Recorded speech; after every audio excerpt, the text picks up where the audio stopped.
रामचंद्राय नमः।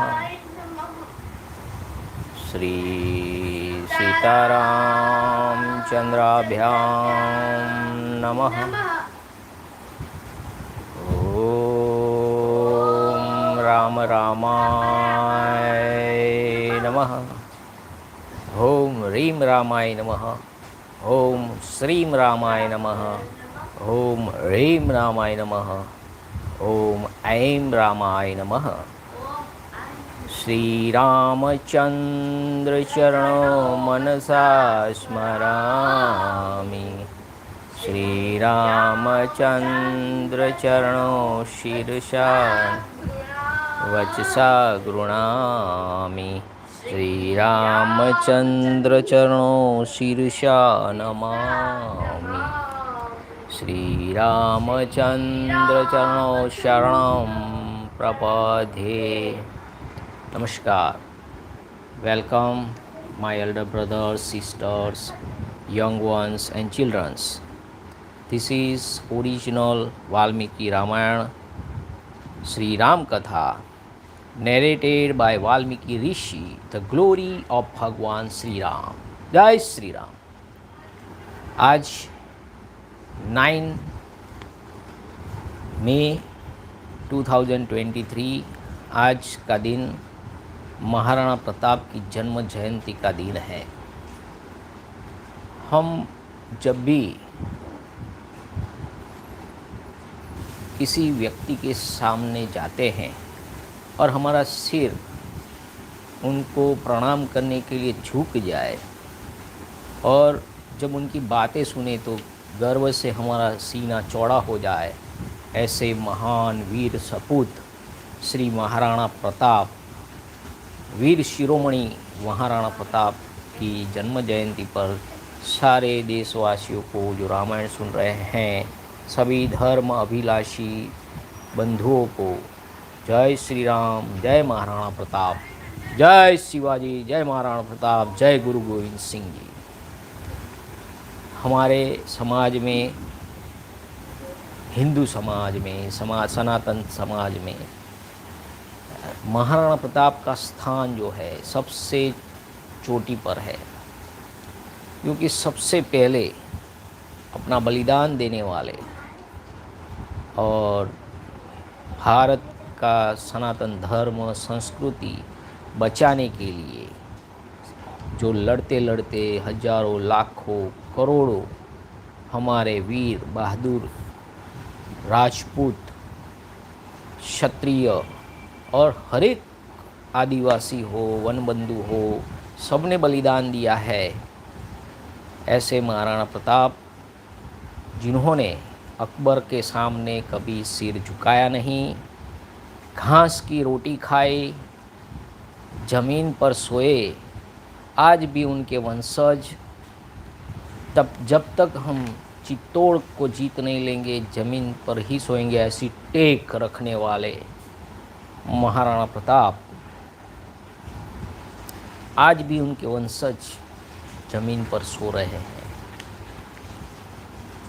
ऐसे महान वीर सपूत के लिए हमें गर्व है और ऐसे सपूत के बनना, पैदा होना बंद नहीं हुए है सपूत, और ज़रूर पड़ेगी। हमारी भारतीय सेना में राजपूताना रेजिमेंट भी है जो उन्हीं के नाम पे है। महाराणा प्रताप की एक ख़ास बात है कि उनके पिता उदय सिंह, राणा सांगा, उनके दादा परदादा सब लड़ते लड़ते कट गए पर अपना सिर नहीं झुकाया। और उनकी एक ख़ास बात है, वो उनके पूर्वज के रूप में राम भगवान की मूर्ति, जब आपने सीरियल देखी होगी महाराणा प्रताप, तो राम भगवान से उनको प्रेरणा मिलती थी कि कभी असत्य के सामने झुकना नहीं है, सत्य के लिए लड़ना है। और हमारा धर्म जो है सत्य सनातन धर्म है और राम भगवान इसके धुरंधर है, उनके अनुगामी हम हैं।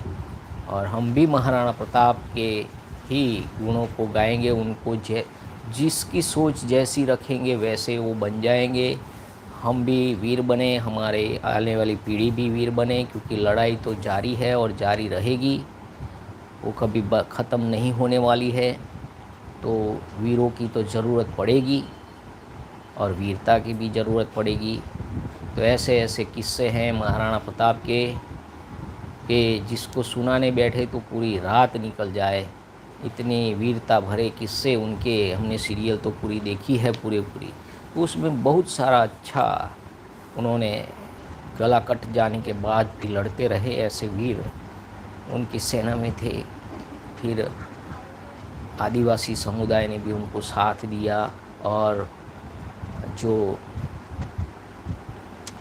वीरों की श्रेणी में आते हैं वीर भामाशाह, जिन्होंने उनको सेना के लिए पूरा अपना धन दे दिया। जो तन मन और धन से देश के लिए बलिदान देते हैं वही वीर सपूत कहलाते हैं। एक अकेले तन से नहीं, मन से भी और धन से भी। तो वीर भामाशाह भी, जो उन्होंने अपना सारा धन महाराणा प्रताप को सेना बनाने के लिए दे दिया, वो भी बड़े वीर ही हैं। तन से भी वीर होते हैं, मन से भी वीर होते हैं और धन से भी वीर बन जाते हैं। ऐसे महाराणा प्रताप, वीर भामाशाह, वीर शिवाजी, गुरु गोविंद सिंह, भगत सिंह, सबको हम सत सत नमन करते हैं। और हमारे देश में भी ऐसे सपूत पैदा होते रहें। जननी जनजे वीर का दातार, नहीं तो रहते वांजनी मत गुमावेश नूर। ये बहुत हमारे वीर शिरोमणि महाराणा प्रताप की कहानी हमारे बच्चों को भी सुनानी चाहिए, दिखानी चाहिए, जैसे उनमें वीरता पैदा हो। और ऐसे किसी संप्रदाय का मैं एक बात खास कहना चाहूँगा कि ऐसे कई संप्रदाय हैं जिससे हमारी अहिंसक संप्रदाय, तो वीरता कहाँ से पैदा होगी। मेहरबानी करके ऐसे किसी संप्रदाय में ना पढ़िए जो अहिंसा का पाठ सिखाते हैं कि मच्छर ना मारो, माखी ना मारो। तो फिर वीर शिवाजी कैसे पैदा होंगे, वीर प्रताप कैसे पैदा होंगे। एक व्यक्ति सेना में भर्ती होने के लिए आया, तो सेनापति ने कहा, वहाँ एक बंदर था, तो उसको बोला कि इसको काट दो। तो वो उसका हाथ लड़खड़ाया, नहीं काट पाया। उसको बोल दिया तुम चले जाओ। हट्टा कट्टा था, फिर भी उसको मना कर दिया। क्यों? कि एक बार सेनापति का हुक्म हो इसको काट दो, तो उसको काट देना पड़ेगा। किसी एक संत के पास एक व्यक्ति गया कि मैं शादी करूं कि ना करूं, तो उसने भर सुबह का समय था, फुल लाइट थी, सनलाइट, और अंदर उसकी पत्नी को बुलाया, कहा कि दिया लेके आओ। तो वो दिया लेके आ गई। तो बोला कि अभी तो उजाला है, फिर भी दिया। तो ये बस जो आप उसको हुक्म दिया कि ये दिया लेके आओ, दिया जला के लेके आए, ऐसी पत्नी मिले तो शादी कर लेना। ऐसे ही वीरता क्या है, जो सेनापति का हुक्म माने, बिना कुछ सोचे बस काट दो।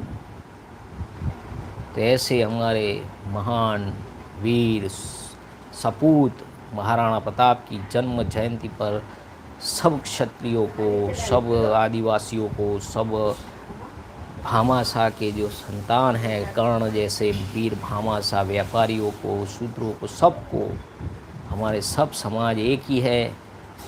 राम भगवान ने सबरी के बेर खाए थे और गुह राजा की और नौका में बैठे थे।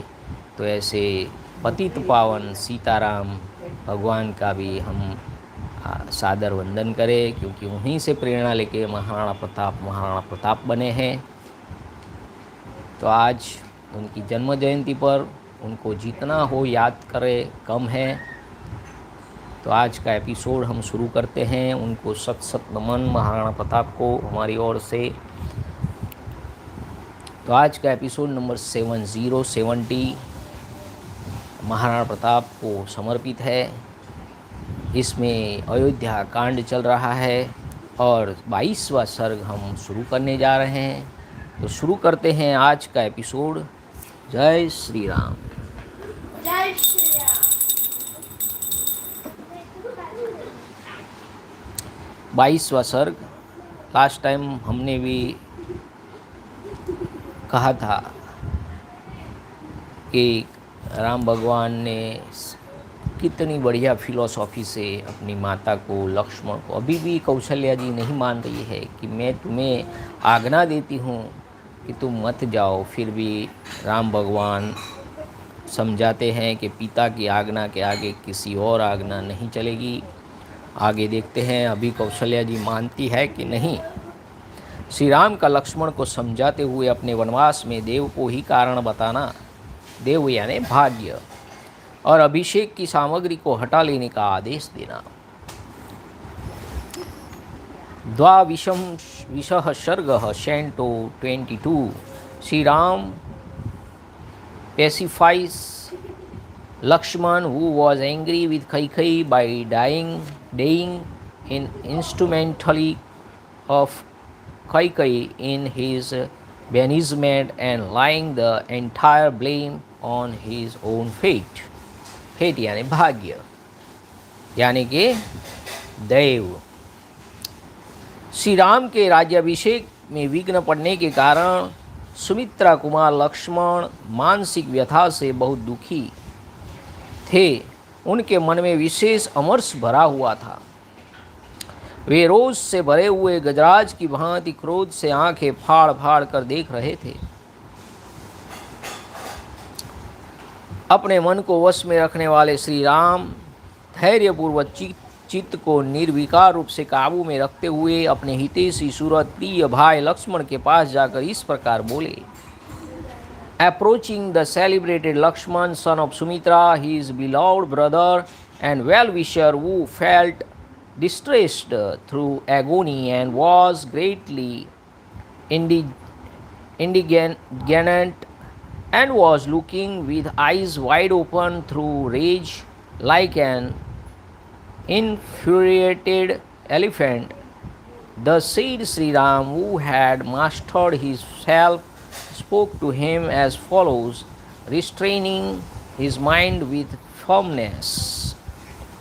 हे लक्ष्मण, केवल धैर्य का आश्रय लेकर अपने मन के क्रोध और शोक को दूर करो, चित्त से अपमान की भावना निकाल दो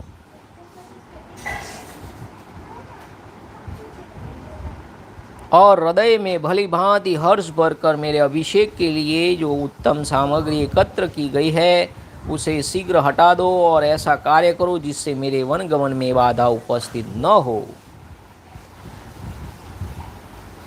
Curbing your anger against your father and Kaikeyi and grief over my impending exile and embracing uncommon fortitude, nay, ignoring this effort in the form of banishing me and driving the highest joy from the idea of having helped our father in implementing his pledged word and thereby ensuring his palace in the highest heaven, ensuring his place in the highest heaven, pray cause to be sent back all the exquisite material that has been got ready for my consecration as prince regent, and quickly and uninterruptedly accomplish what required to be done now in the shape of preparations for the journey. अभी तो vacation है, हम जब journey में जाते हैं तो बच्चे कपड़े खिलौने सब ले जाते हैं, तो राम भगवान बोलते हैं कि हमको भी वन में जाना है तो उसके लिए तैयारी करो भैया। सुमित्रानंदन, अब तक अभिषेक के लिए सामग्री जुटाने में जो तुम्हारा उत्साह था वह इसे रोकने और मेरे वन जाने की तैयारी के करने में होना चाहिए। लेट द सेम ज़ील यानी उत्साह, zeal be evinced in the preparing for the exile, which implies the cessation of the consecration, as was shown in collecting materials for my installation, O darling of Sumitra. मेरे अभिषेक के कारण जिसके चित्त में संताप हो रहा है, उसी हमारी माता कैकेयी को, जिससे किसी तरह की शंका न रह जाए, वही काम करो. Take step to ensure that mother of ours is Kaikeyi, whose mind is greatly troubled over the question of my installation, is not filled with apprehension that I may ensure a revolting attitude and refuse to leave the capital. Lakshman, उसके मन में संदेह के कारण दुख उत्पन्न हो, इस बात को मैं दो घड़ी के लिए भी नहीं सह सकता और न उसकी उपेक्षा ही कर सकता हूँ. I cannot afford to ignore even for a while, O darling of Sumitra, the agony in the form of apprehension aroused in her mind. देखिए, आजकल तो किसी को दुख पहुंचाने में एक सेकंड भी लोग नहीं लगाते हैं. तो वो तो अपनी माता के लिए भले उनको वन में भेज रही है, फिर भी कह रही है कि उनके मन में इस शंका के कारण दुख नहीं होना चाहिए, वो मैं नहीं सह सकता हूँ. उनके मन के दुख को भी वो पहचानते हैं. कितने उदार हृदय हैं हमारे सत्य के लिए. मैंने यहाँ कभी जानबूझकर या अनजाने में माताओं का अथवा पिताजी का कोई छोटा सा भी अपराध किया हो, ऐसा याद नहीं आता है. I do not remember the least offense ever given by me, consciously or unwittingly, to my mother or to my father in this life.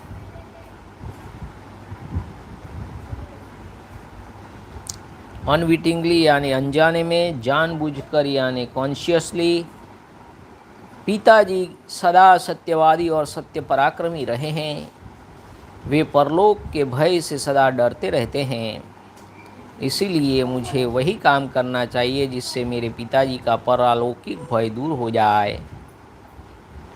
Let my father, who is ever truthful, true to his promise, truly valiant and afraid of the falsehood which brings disaster in the other world, be rid of fear in the other world by my redeeming the promise made by him to Kaikeyi. यदि इस अभिषेक संबंधी कार्य को रोक नहीं दिया गया तो पिताजी को मन ही मन यह सोचकर संताप होगा कि मेरी बात सच्ची नहीं हुई, और उनका वह मनस्ताप मुझे सदा संतप्त करता रहेगा. Indeed, so long as this business of installation is not liquidated, the painful consciousness that his varsity has not been vindicated will lurk in his father's mind too, and high agony is sure to distress me as well. Lakshman, इन्हीं सब कारणों से मैं अपने अभिषेक का कार्य रोककर शीघ्र ही इस नगर से वन को चला जाना चाहता हूँ. Therefore, having done away with this ceremony of installation, O Lakshman, I for my part wish to proceed from this city to the forest soon. आज मेरे चले जाने से कृतकृत्य हुई राजकुमारी कैकेयी अपने पुत्र भरत का निर्भय एवं निश्चिंत होकर अभिषेक करावे.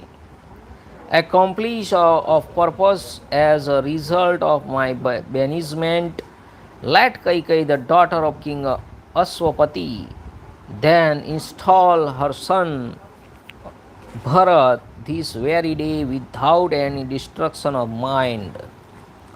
मैं वल्कल और मृग चर्म धारण करके सिर पर जटा जुट बांधे जब वन को चला जाऊंगा, तभी कैकेयी के मन को सुख प्राप्त होगा. On my having proceeded to the forest clad in the bark of tree and deer skin and wearing a coil of matted locks, the mind of Kaikeyi will be gratified. जिस विधाता ने कैकेयी को ऐसी बुद्धि प्रदान की है तथा जिसकी प्रेरणा से उनका मन मुझे वन भेजने में अत्यंत दृढ़ हो गया है, उसे विफल मनोरथ करके कष्ट देना मेरे लिए उचित नहीं है. Surely I ought not to give offense to Providence by crossing his purpose, as it is by him that this idea of sending me away into exile to the forest has been infused into the mind of Kaikeyi through the machination of mantra, and her mind fully set at rest on the question, I shall accordingly go into exile, let there be no delay. देखिए, राम भगवान को भी पता था ये सब मंत्रा का कराया धराया है, और आजकल समाज में ऐसी मंत्राएं, छोटी छोटी बातें भी खुसुर ऐसे इधर से उधर करती रहती हैं. ऐसे बहुत सारे लोग देखने को मिलते हैं. मंत्राएं बढ़ गई है. तो अच्छे लोगों का, जैसे राम भगवान जैसे लोगों, भगवान जैसे व्यक्ति, हमारे जैसे महान राम भगवान को भी वन में जाना पड़ा, तो इससे कैसे बचा जाए, ये भी एक सोचने वाली बात है. सुमित्रा कुमार, मेरे इस प्रवास में तथा पिता द्वारा दिए हुए राज्य के फिर हाथ से निकल जाने में देव को ही कारण समझना चाहिए. Providence alone should be regarded, O son of Sumitra, as responsible for sending me into exile as well as for taking back from me to the sovereignty of Ayodhya offered to me. मेरी समझ से कैकेयी का यह विपरीत मनोभाव देव का ही विधान है. यदि ऐसा न होता तो वह मुझे वन में भेजकर पीड़ा देने का विचार क्यों करती. How could the resolution of prescutting me by the way of sending me into the exile enter the mind of Kaikeyi, my own mother, if this idea of hers were not prompted by the providence? सौम्य, तुम तो जानते ही हो कि मेरे मन में पहले भी कभी माताओं के प्रति भेदभाव नहीं हुआ, और कैकेयी भी पहले मुझे या अपने पुत्र में कोई अंतर नहीं समझती थी. For you already know, O gentle brother, that no discrimination was ever made by me between my mothers in the past, nor was any distinction made even by her between her son and myself. मेरे अभिषेक को रोकने और मुझे one में भेजने के लिए उसने राजा को प्रेरित करने के निमित्त जिन भयंकर और कटु वचनों का प्रयोग किया है, उन्हें साधारण मनुष्य के लिए मुंह से निकालना कठिन है. उसकी ऐसी चेष्टा में देव के सिवा दूसरे किसी कारण का समर्थन नहीं करता. As such, I cannot hold anything other than the will of Providence responsible for her galling the king with pungent words, hard to utter even for any other, urging him to stop my installation and sending me into exile. यदि ऐसी बात न होती तो वैसे उत्तम स्वभाव और श्रेष्ठ गुणों से युक्त राजकुमारी कैकेयी एक साधारण स्त्री की भांति अपने पति के समीप मुझे पीड़ा देने वाली बातें कैसे कहती, मुझे कष्ट देने के लिए राम को वन में भेजने का प्रस्ताव कैसे उपस्थित करती. How else could she, a princess of gentle disposition and possessing such rare qualities of head and heart, utter like an uncouth woman in the presence of her husband, were indeed to torment me.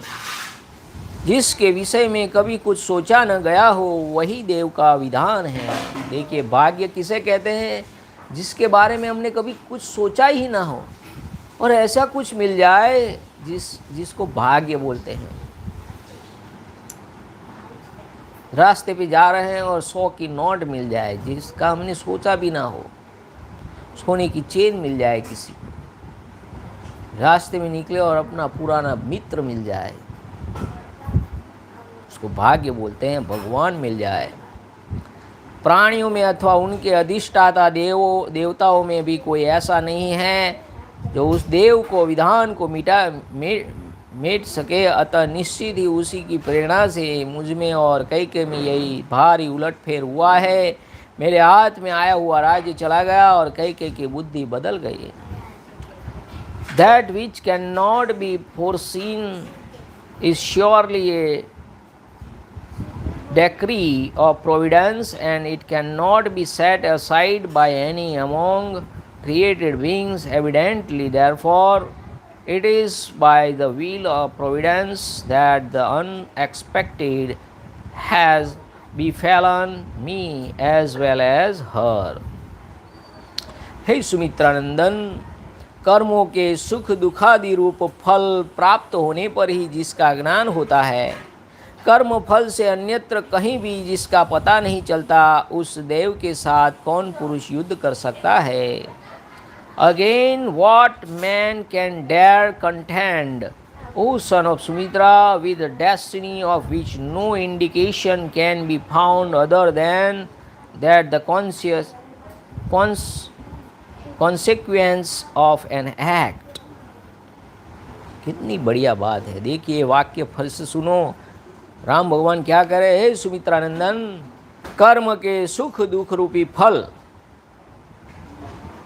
कर्म से सुख भी होता है, कर्म से दुख भी होता है, उसका फल प्राप्त होने पर जिसका ज्ञान होता है, कर्म फल से अन्यत्र कहीं भी जिसका पता नहीं चलता, उस देव के साथ कौन पुरुष युद्ध कर सकता है। सुख दुख भय क्रोध क्षोभ लाभ हानि उत्पत्ति और विनाश तथा इसके प्रकार के और भी जितने परिणाम प्राप्त होते हैं, जिनका कोई कारण समझ में नहीं आता, वे सब देव के ही कर्म हैं। कभी हम सोचते हैं कि हमने तो सबका अच्छा किया फिर भी हमारा बुरा होता है, तो ये कर्म का फल है, देव भाग्य का फल है। पूर्व काल में जो कर्म किए हैं उसके कारण ये हो सकता है। आप बहुत कुछ अच्छा करते हैं समाज के लिए, कुटुंब के लिए, फिर भी आपकी प्रतिष्ठा नहीं होती है। क्योंकि आपका भाग्य पूर्वोक्त जन्मों से बंधा हुआ है, तो इसका समझ में नहीं आता। इसको दैव कहते हैं। जॉय एंड सॉरो, सुख एंड दुख यानी Joy and sorrow, fear and anger, भय और क्रोध, क्षोभ, गेन एंड लॉस, लाभ यानी हानि और विनाश, एंड बर्थ एंड डेथ, जन्म यानी मृत्यु, and whatever similar experience come to the particular individual, that is unquestionably the work of providence, यानी पूर्वोक्त भाग्य से निर्मित होता है। उग्र तपस्वी ऋषि भी देव से प्रेरित होकर अपने तीव्र नियमों को छोड़ बैठते हैं और काम क्रोध के द्वारा विवश हो मर्यादा से भ्रष्ट हो जाते हैं। Strongly impelled by destiny, even sage practicing several austerities and are led astray by concupiscence and anger, etc., abiding their strict observance। जो बात बिना सोचे विचारे अकस्मात सिर पर आ पड़ती है और प्रयत्नों द्वारा आरंभ किए हुए कर्म को रोककर एक नया ही कांड उपस्थित कर देती है, अवश्य वह देव का ही विधान होता है। देखिए, राम का राज्याभिषेक होना था और फिर कांड हो गया, कई और मंथरा ने कांड कर दिया, तो उसी को भाग्य बोलते हैं। कई लोग होते हैं कि भाग्य होता ही नहीं, ऐसा बोलते हैं। भाई भाग्य नहीं होता तो एक ही दिन एक ही समय जन्मे हुए अंबानी होते हैं और दूसरा भिखारी भी हो सकता है। तो भाग्य क्यों नहीं होता है भैया? पूर्व जन्म का कर्म हमारे साथ बंधा हुआ है। इसमें फिजिक्स का रूल के फिजिक्स को भी प्रॉब्लम नहीं है, ठीक है। conservation of energy and mass.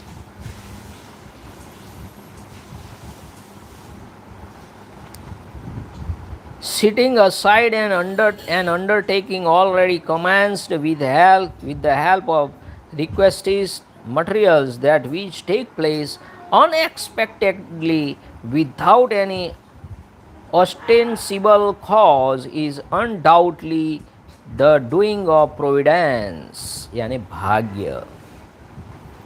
भाग्य किसे कहते हैं? देखिए, भाग्य की क्या व्याख्या है, देव का क्या विधान है. इतनी बढ़िया फिलोसॉफी आपको दुनिया के किसी पुस्तक में नहीं मिलेगी. इतना सरल और सही एक्सप्लेनेशन कहीं नहीं मिलेगा.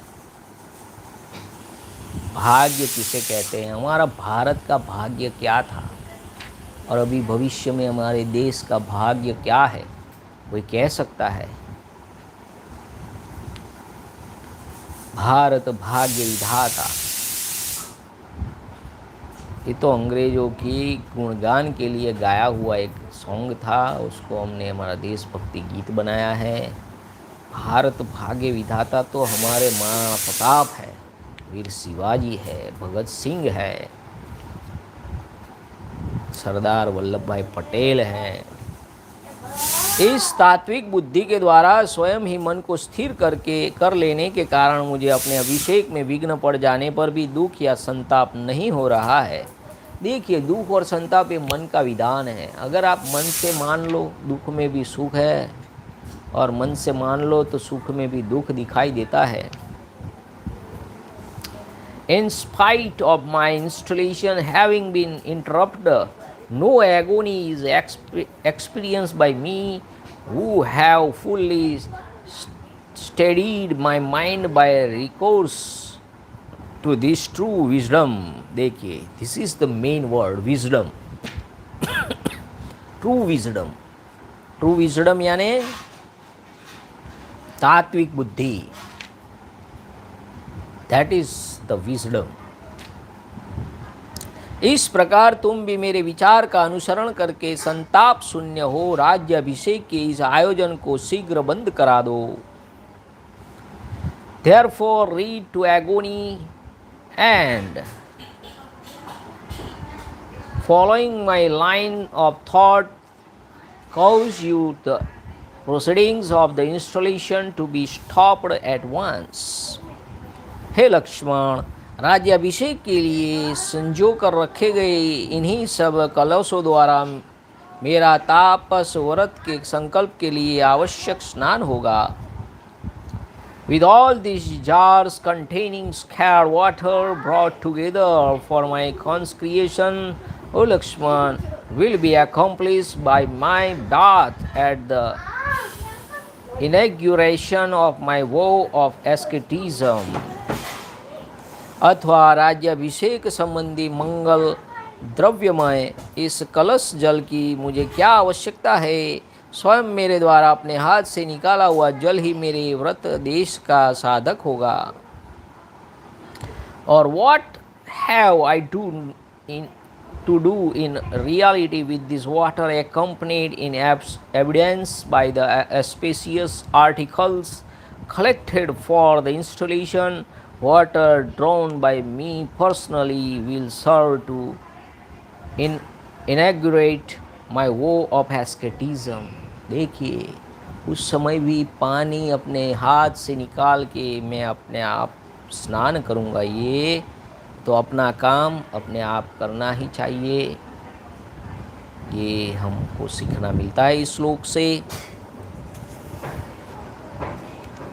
दूसरों का भी काम करना चाहिए, उससे पुण्य मिलता है. लक्ष्मण, लक्ष्मी के इस उलट फेरे के विषय में तुम कोई चिंता न करो. मेरे राज्य अथवा वनवास दोनों समान हैं, बल्कि विशेष विचार करने पर वनवास ही महान अभ्युदयकारी प्रतीत होता है. Moreover, O Lakshman, do not give way to remorse over the loss of fortune. To me it matters little whatever sovereignty falls to my lot or exile, the latter being of greater consequence in that it will be free from worries and favorable of asceticism and will afford me an opportunity to redeem a father's place given to Kaikai. देखिए हमारे मोदी साहब भी है ना, कोई पत्थर फेंके तो उसकी सीढ़ी बना के ऊपर चढ़ते हैं। ऐसे राम भगवान की भी सोच देखिए कि हम तो जंगल में जाएंगे तो हमको व्रत पूजा करने का समय मिलेगा और पिताजी की जो प्रतिज्ञा है वो भी पूरी हो जाएगी। तो बढ़िया है कि भगवान का भजन करने का समय भी मिल जाएगा, तपस्या करने का भी समय मिल जाएगा, तो अच्छी बात है। तो बुराई में भी जो दुख है उसमें भी सुख ढूंढ रहे हैं, सुख पा रहे हैं, वही तो हमारे भगवान हैं। यही तो सीखना है भैया रामायण से। लक्ष्मण, मेरे राज्याभिषेक में जो विघ्न आया है इसमें मेरी सबसे छोटी माता कारण है, ऐसी शंका नहीं करनी चाहिए, क्योंकि वह देव के अधीन थी। इसी प्रकार पिताजी भी किसी तरह उसमें कारण नहीं है। तुम तो देव और इसके अद्भुत प्रभाव को जानते ही हो, वही कारण है। Our youngest mother Kaikai out not on any account be suspected of having brought about this interruption in my installation, nor our father, both of whom are subject to the control of providence. For you know providence to be proceeded of unfalling power. इत्यार्षे श्रीमद् रामायणे वाल्मीकि आदि काव्य अयोध्याकांडे 22 सर्गः संपूर्ण। इस प्रकार श्री वाल्मीकि निर्मित रामायण आदि काव्य के अयोध्याकांड में 22वां सर्ग पूरा हुआ। Thus end of Canto 22 in the Ayodhyakand of the glorious Ramayana of the Valmiki, the work of the Rishi and the oldest epic. जय श्री राम। अब 23वां सर्ग, सर्ग नंबर 23, लक्ष्मण की ओज भरी बातें और उनके द्वारा देव का खंडन। देखिए भाग्य क्या है, 22वें सर्ग में हमने सुना। किसी को भाग्य के बारे में जानना है कि भाग्य किसे कहते हैं, तो अयोध्या कांड का 22वां सर्ग पढ़ ले तो भाग्य किसे कहते हैं और दुख में भी सुख कैसे मिलता है वो जान सकता है। That is the punch line of the 22 सर्ग। अब लक्ष्मण जी उसका खंडन करते हैं कि भाग्य जैसा कुछ होता ही नहीं है, हम करें वही भाग्य। देखिए सुनिए क्यों ये गुस्से में कह रहे हैं। तो लक्ष्मण जी ओज भरी बातें, उनके द्वारा देव का खंडन और पुरुषार्थ का प्रतिपादन तथा उनके द्वारा श्री राम के अभिषेक के निमित्त विरोधियों से लोहा लेने के लिए उद्धत होना।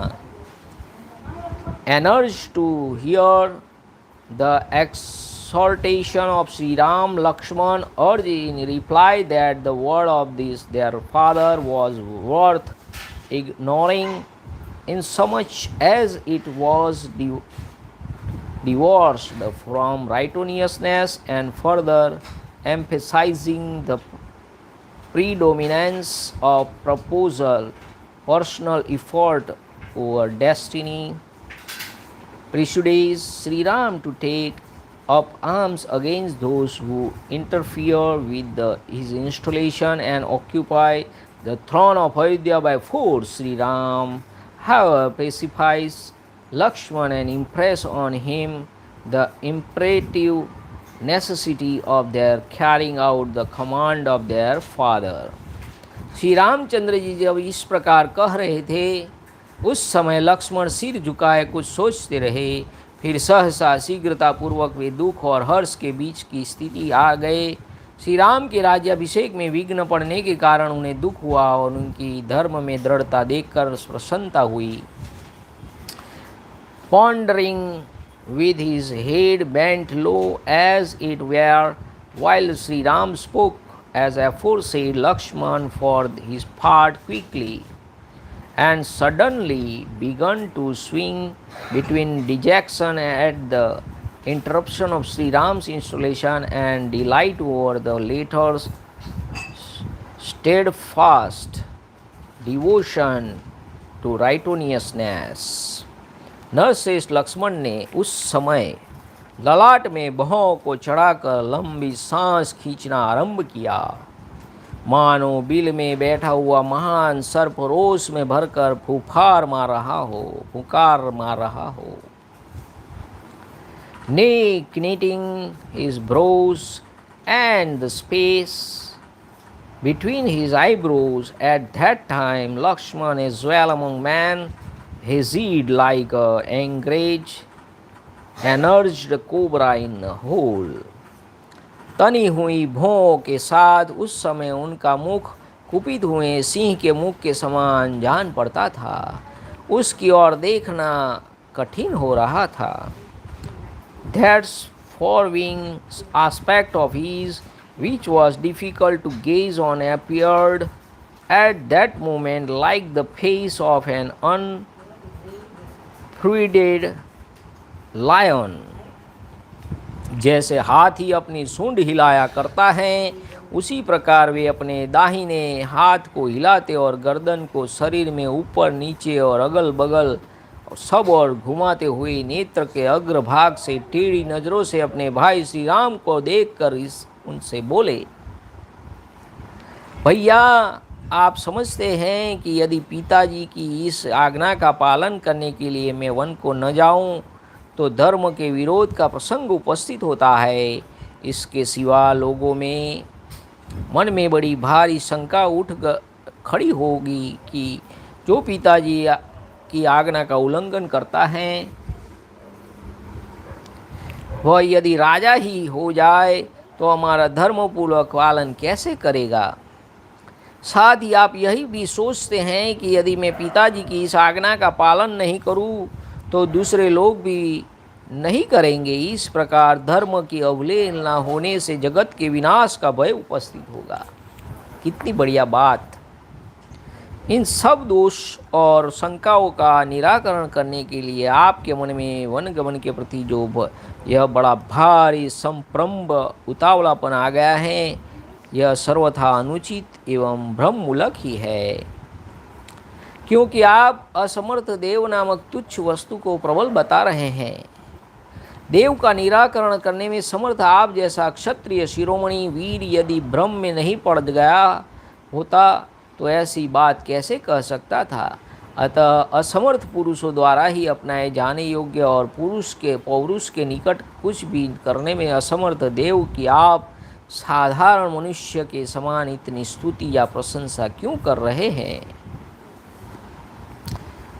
Violently shaking his forearm preciously as an elephant would shake its proboscis, and flinging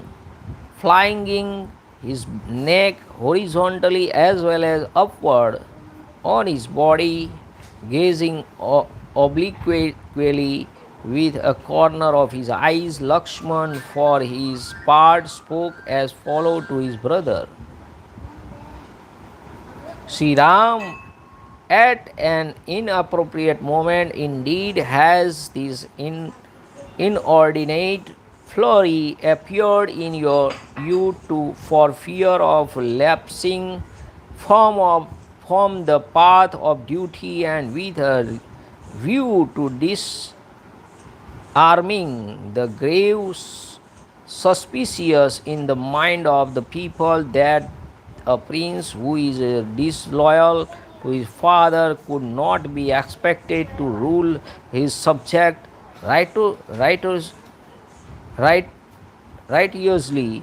Indeed, how can a man like yourself speak as you are doing unless he is agitated? I wonder how regularly glory in this way fate, which is indeed ineffectual, pitiable, and impotent, powerful, and foremost among the Kshatriya as you are, हे धर्मात्मन, आपको इस दोनों पापियों पर संदेह क्यों नहीं होता है? संसार में कितने ही ऐसे पापासक्त मनुष्य हैं जो दूसरों को ठगने के लिए धर्म का ढोंग बनाए रहते हैं। क्या आप उन्हें नहीं जानते हैं? It is a matter of surprise how there is no suspicion in your mind about the Vakra couple, Dashrath and Kaikai. Don't you know, O pious Ram, that there are men devoted to a semblance of pity? हे रघुनंदन, वे दोनों अपना स्वार्थ सिद्ध करने के लिए सठतावश धर्म के बहाने आप जैसे सच्चरित्र पुरुष का परित्याग करना चाहते हैं। यदि उनका ऐसा विचार न होता तो जो कार्य आज हुआ है वह पहले ही हो गया होता। यदि वरदान वाली बात सच्ची होती तो आपके अभिषेक का कार्य आरंभ होने से पहले ही इस तरह वर दे दिया गया होता। Had this not actually been at the very outset the intention, O season of Raghu, of the couple who seek through fraud for their own selfish and to forsake you, the one who have such a noble conduct, the installation would not have been undertaken at all. Nay, if the story of the boon granted by the one and received by the other had been real, it would have been granted even before the preparation for the installation were taken in hand. गुणवान ज्येष्ठ पुत्र के रहते हुए छोटे का अभिषेक करना यह लोक विरुद्ध कार्य है जिसका आज आरंभ किया गया है। आपके सिवा दूसरे किसी का राज्याभिषेक हो या यह मुझसे सहन नहीं होने का, इसके लिए आप मुझे क्षमा करेंगे। What has now been commenced is disliked by the people. I cannot brook, O heroic Ram, the installation of anyone other than you be pleased to forgive my intolerance in this matter. हे महामते, पिता के जिस वचन को मानकर आप मोह में पड़े हुए हैं और जिसके कारण आपकी बुद्धि में दुविधा उत्पन्न हो गई है, मैं उसे धर्म मानने का पक्षपाती नहीं हूँ। ऐसे धर्म का तो मैं घोर विरोध करता हूँ। Repellent to me is that pity to by the thought of which your mind, which was once inclined to accept the offense of Prince Regent, has thus been diverted from the purpose, O noble-minded brother, and thought through devotion to which you are falling a prey to infatuation. आप अपने पराक्रम से सब कुछ करने में समर्थ होकर भी कई के वश में रहने वाले पिता के अधर्मपूर्ण एवं निंदित वचन का पालन कैसे करेंगे? Had it not been so, how are you going to redeem the most unrighteous and reproachful pledge of your father, who is under the thumb of Kaikai, even though you are able to set things right by recourse of action. वरदान की झूठी कल्पना का पाप करके आपके अभिषेक में रोड़ा अटकाया गया है, फिर भी आप इस रूप में नहीं ग्रहण करते हैं। इसके लिए मेरे मन में बड़ा दुख होता है। ऐसे कपटपूर्ण धर्म के प्रति होने वाली आसक्ति निंदित है। Since this interruption is your installation brought about through machination, is the shape of connecting the story of a boon granted by the emperor is not being recognized by you as such, agony is caused to me on the account and partiality to such false piety is reprehensible in my view. ऐसे पाखंड पूर्ण धर्म के पालन में जो आपकी प्रवृत्ति हो रही है वह यहाँ के जन समुदाय की दृष्टि में निंदित है। आपके सिवा दूसरा कोई पुरुष सदा पुत्र का अहित करने वाले, पिता माता नामधारी उन कामाचारी शत्रु के मनोरथ को मन से भी कैसे पूर्ण कर सकता है, उसकी पूर्ति का विचार भी मन में कैसे ला सकता है। This adherence of yours to piety is condemned in the eyes of the people of Ayodhya. How can anyone other than you fulfill, even in thought, the desire of the aforesaid two enemies, bearing the name of parent, who follow their own pleasure and are ever hostile to you? माता पिता के इस विचार को कि आपका राज्याभिषेक न हो, जो आप देव की प्रेरणा का फल मानते हैं, यह भी मुझे अच्छा नहीं लगता है। यद्यपि वह आपका मत है, तथापि आपको उसकी उपेक्षा कर देनी चाहिए। Although it is your belief that even the decision of your parent to stop your installation is inspired by fate, is non-ethless, deserve to be ignored by yourself. Such a decree even of fate does not please me. जो कायर हैं, जिसमें पराक्रम नाम नहीं है, वही देव का भरोसा करता है। सारा संसार जिन्हें आदर की दृष्टि से देखता है, वे शक्तिशाली वीर पुरुष देव की उपासना नहीं करते हैं। He alone who is cowardly and powerless trust in fate. The valiant who are possessed of a strong mind never seek shelter in fate. जो अपने पुरुषार्थ से देव को दबाने में समर्थ है, वह पुरुष देव के द्वारा अपने कार्य में बाधा पड़ने पर खेद नहीं करता, शिथिल होकर नहीं बैठता। A man who is capable of setting aside the decree of fate through personal effort never feels disheartened on his purpose being thwarted by destiny. भाग्य डेस्टिनी जैसा कुछ होता ही नहीं, ऐसा लक्ष्मण बता रहे हैं। आज संसार के लोग देखेंगे कि देव की शक्ति बड़ी है या पुरुष का पुरुषार्थ।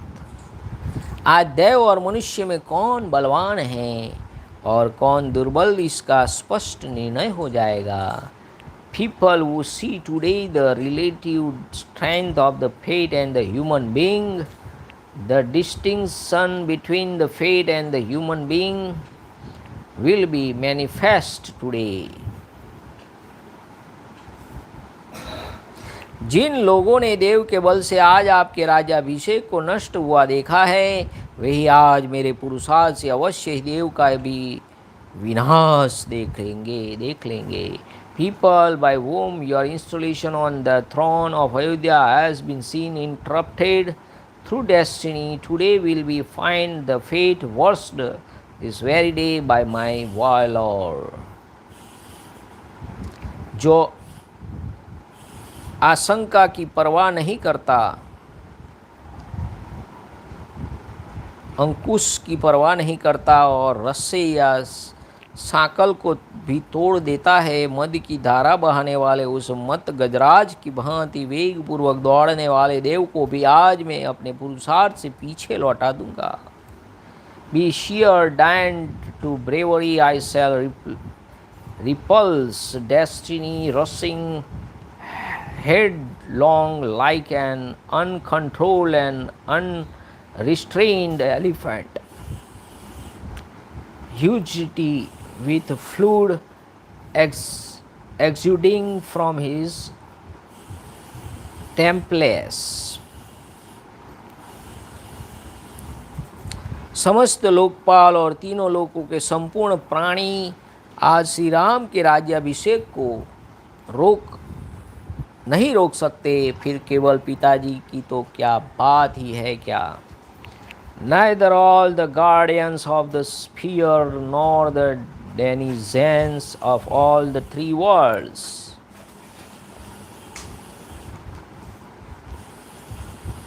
O Ram, can interrupt your consecration today.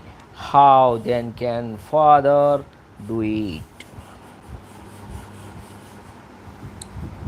राजन, जिन लोगों ने आपस में आपके वनवास का समर्थन किया है, वे स्वयं 14 वर्षों तक वन में जाकर छिपे रहेंगे। They alone by whom, O king, has been your exile to the forest been unanimously supported will likewise live in exile for 14 years.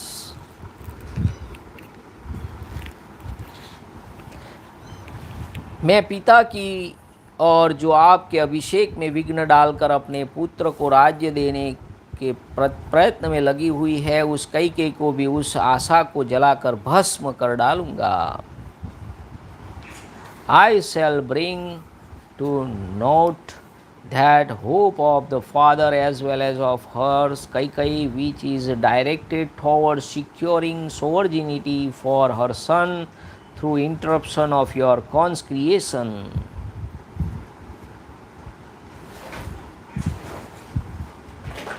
जो मेरे बल के विरोध में खड़ा होगा, उसे मेरा भयंकर पुरुषार्थ जैसा दुख देने में समर्थ होगा, वैसा देवबल उसके सुख नहीं पहुंचा सकेगा। For him who is antagonistic to my strength, the power of destiny will not prove helpful to the same extent as my fierce might will redound to his suffering. सहस्त्रों वर्षों तक वर्ष बीतने के पश्चात जब आप अवस्था क्रम से वन में निवास करने के लिए जाएंगे, उस समय आपके बाद आपके पुत्र प्रजापालन रूप कार्य करेंगे, अर्थात उस समय भी दूसरों को इस राज्य में दखल देने का अवसर प्राप्त नहीं होगा। Later on, when you have required to take up your abode in the forest at the end of 1,000 of years, son of your worthy self will rule over the people without interruption, leaving no room for others even then. पुरातन राजर्षियों की आचार परंपरा के अनुसार प्रजा का पुत्रवत पालन करने के निमित्त प्रजावर्ग को पुत्रों के हाथ में सौंपकर वृद्ध राजा का वन में निवास करना उचित बताया जाता है। In conformity with the conduct of the ancient royal sages, residence in the forest is recommended for the king who only when they have committed the people to the care of their sons for being protected as sons.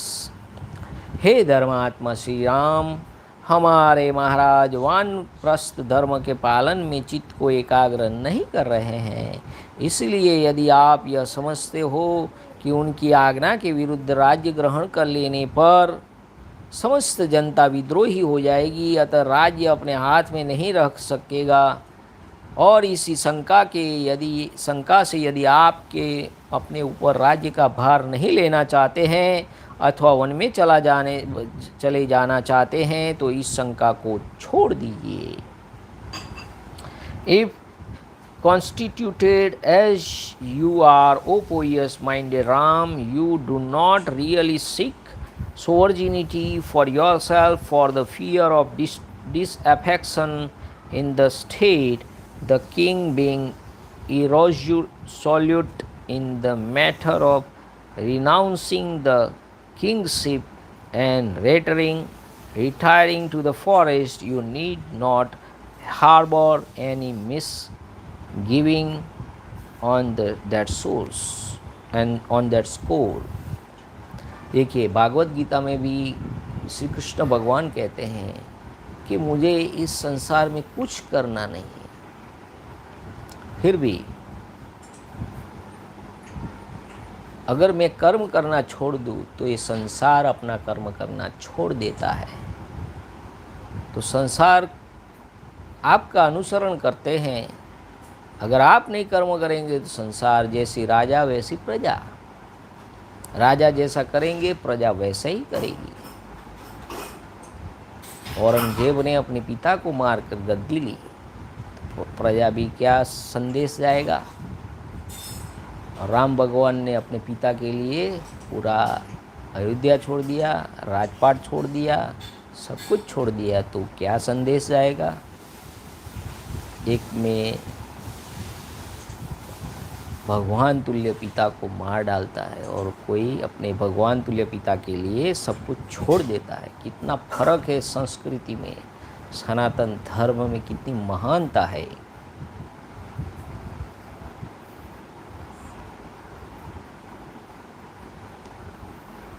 वीर, मैं प्रतिज्ञा करता हूँ कि जैसे तटभूमि समुद्र को रोके रहती हैं, उसी प्रकार मैं आपकी और आपके राज्य की रक्षा करूँगा। यदि ऐसा न करूँ तो वीर लोक का मैं भागी न हो। Nay, I promise to you, O valiant brother, that I shall guard you as well as your kingdom, even as the coastline guard the ocean and keep it within bounds. Let me not earn the realms that fall to the share of heroes after death if I fail to do so. इसलिए आप मंगलमय अभिषेक सामग्री से अपना अभिषेक होने दीजिए। इस अभिषेक के कार्य में आप तत्पर हो जाइए। मैं अकेला ही बलपूर्वक समस्त विरोधी भूपालों को रोकने में समर्थ हूँ। Allow yourself to be consecrated by the Vasishtha and the others with auspicious articles and be up and doing it that direction. I am enough to repel hostile monarch forcibly single-handed. ये मेरे दोनों भुजाएं केवल शोभा के लिए नहीं है, मेरे इस धनुष का आभूषण नहीं बनेगा। यह तलवार केवल कमर में बांधे रखने के लिए नहीं है तथा इन बाणों के खंभे नहीं बनेंगे। जैसे वो पाकिस्तान वाला कहता था ना, उसका रक्षा मंत्री, कि हमने हमारे बम पटाखे फोड़ने के लिए, तो हमारे रक्षा मंत्री भी बोलते हैं कि भाई हमने दिवाली के लिए नहीं इकट्ठे किए हैं, हमारे भी पास बम है। तो ये लक्ष्मण भी ऐसी बात कर रहे हैं। These arms of mine are not indeed to add to my charm, nor is this bow meant to serve as an ornament for my body. क्योंकि गहने के रूप में मैंने ये धनुष धारण नहीं किया है, वो मेरा शरीर का गहना नहीं है, उसको मारने के लिए ग्रहण किया है। Nor is my sword meant for being tied to my belt, खाली तलवार बांधने के लिए नहीं रखी है। Hanging by my side as a badge of honor, nor are my arrows meant to serve as a support for some structure. जो तीर हैं उसका के खंभे नहीं बनाने के लिए रखे हैं मैंने। ये सब चारों वस्तुएं शत्रु का दमन करने के लिए ही हैं, जिससे मैं अपना शत्रु समझता हूँ उसे कदापि जीवित रहने देना नहीं चाहता हूँ।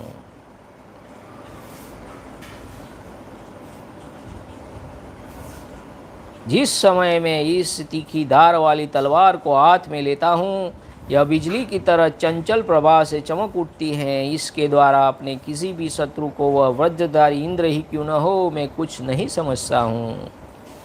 All these four exist only for crushing the enemy, nor do I wish that I should not have, with my uplift knee-edged sword, possessing an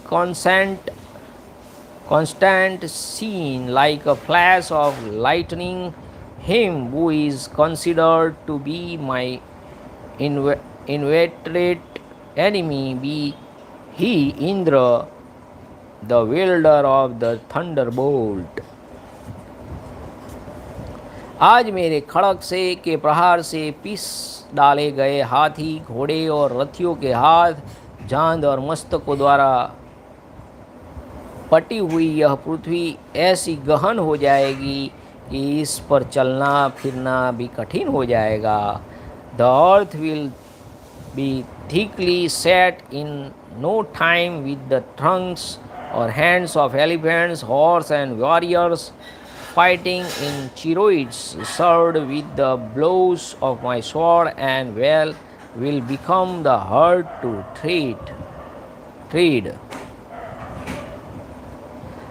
अपने हाथों में गोहे के चर्म से बने हुए दस्ताने को बांधकर जब हाथ में धनुष ले मैं युद्ध के लिए खड़ा हो जाऊंगा, उस समय पुरुषों में कोई भी मेरे सामने कैसे अपने पौरुष पर अभिमान कर सकेगा।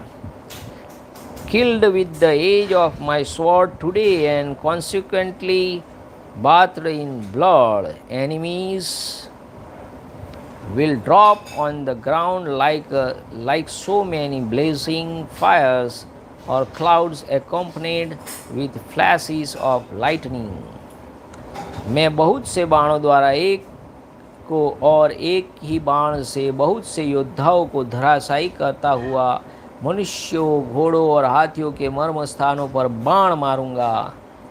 While I stand on the battlefield with finger protector made by the skin of iguana fastened glow like around the left hand to prevent injury from the bowstring, and with the uplifted bow, how can anyone among men remain proud of his valor and dare stand before me?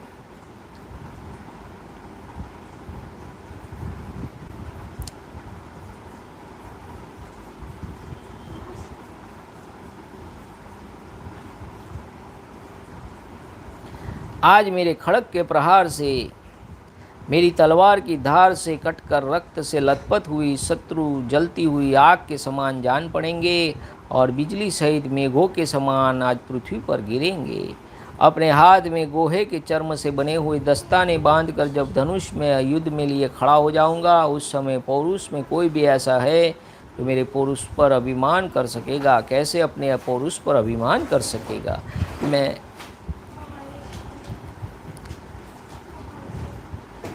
मैं बहुत से बाणों द्वारा एक को और एक ही बाण से बहुत से योद्धाओं को धराशायी करता हुआ मनुष्य, घोड़ों और हाथियों के मर्म स्थान पर बाण मारूंगा।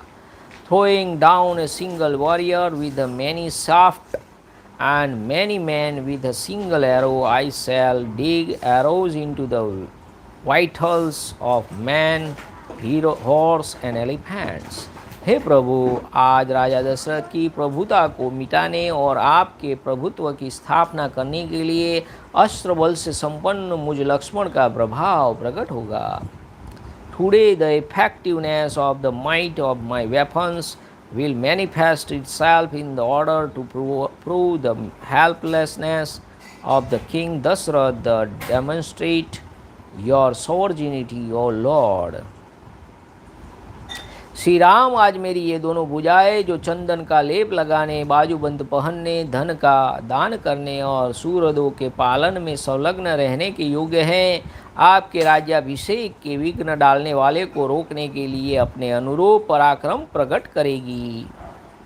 These arms of mine which are worthy of being daubed with sandal paste and putting on a pair of armlets, as well as of giving away riches and protecting friends and relations, O Ram, will exert themselves today to stop those who are interrupting your consecration.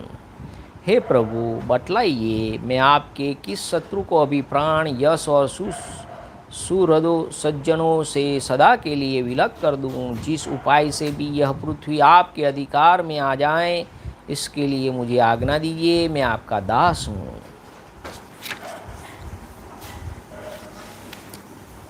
Speak out which enemy of your may be deprived this very day of his life, fame of invisibility, and relations, pray instruct me how to proceed so that the globe may be brought under your control. I am at your beck and call. हे रघुवंश की वृद्धि करने वाले श्री राम ने लक्ष्मण की ये बातें सुनकर उनके आंसू पहुँचे और उन्हें बारंबार सांत्वना देते हुए कहा, हे सौम्य, मुझे तो तुम माता पिता की आज्ञा के पालन में ही दृढ़तापूर्वक स्थित समझो। यह सत्पुरुषों का मार्ग है। Wiping the tears of Lakshman and confirmating him more than once, Sri Ram, the promoter of Raghu's race, replies, know me, gentle brother, to be firmly obedient to the command of my parents, for such is the path trodden by the Rightonious.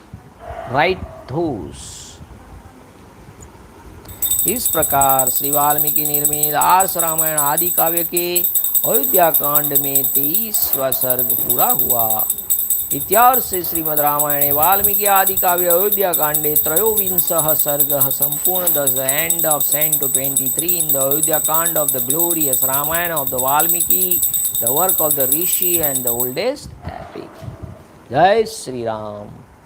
नमः पार्वती पतये हर हर महादेव हर। ओम नमो रामचंद्राय नमः। श्री सीतारामचंद्राभ्यां नमः। ओम राम रामाय नमः।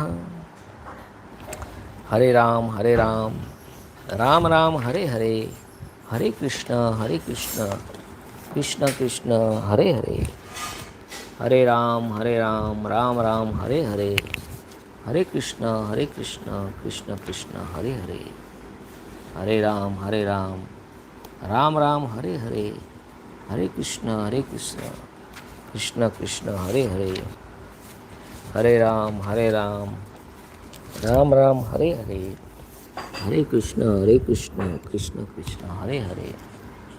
सिया राम जय जय राम, सिया राम जय सिया राम, सिया राम जय जय राम, सिया राम जय सिया राम। रघुपति राघव राजा राम, पतित पावन सीताराम। रघुपति राघव राजा राम, पतित पावन सीताराम। श्री राम जय राम, श्री राम जय जय राम, श्री राम जय राम, श्री राम जय जय राम, श्री राम जय जय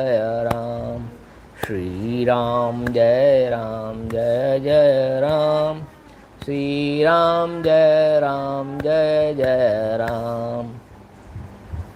जय श्री राम, जय महाराणा प्रताप, जय श्री राम, जय महाराज।